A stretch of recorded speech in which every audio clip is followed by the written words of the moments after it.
কিছুদিন ধরেই গুঞ্জন উঠেছে সাকিব ও শিশিরের বিবাহ বিচ্ছেদ নিয়ে। এমন শঙ্কা তৈরি করেছেন শিশির নিজেই, কারণ সামাজিক যোগাযোগ মাধ্যম থেকে সাকিবের সঙ্গে তার অনেক ছবি ডিলিট করে দিয়েছেন তিনি।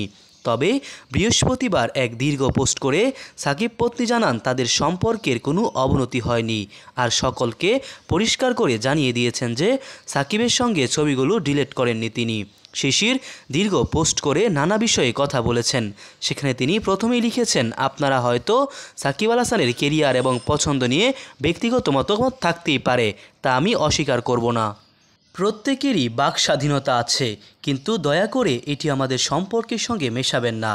সে একজন অসাধারণ স্বামী এবং বাবা। সে সবসময়ই আমার প্রতি বিশ্বস্ত এবং সৎ ছিল, আর এমন কিছু করবে না যা আমাকে আঘাত করে। সে এমন মানুষ যে আমার পাশে দাঁড়াতে গিয়ে নিষেধাজ্ঞার মুখে পড়েছিল। তাদের ব্যক্তিগত জীবন নিয়েও কথা বলেছেন সাকিব পত্নী পোস্টে। এরপর তিনি লেখেন, আমি তার বাইরে ঘোরাফেরা নিয়ে সবসময় জানি, আর বেশিরভাগ সময় তার সঙ্গেই থাকি। 13 বছর আগে আমি যেই মানুষটির সঙ্গে আলাপ করেছিলাম সে এখনও সেই একই মানুষ আছে। জীবনসঙ্গী হিসেবে সে 100তে 100 পাওয়ার মতোই, আর আলহামদুলিল্লাহ আমাদের সুন্দর একটি পরিবার আছে।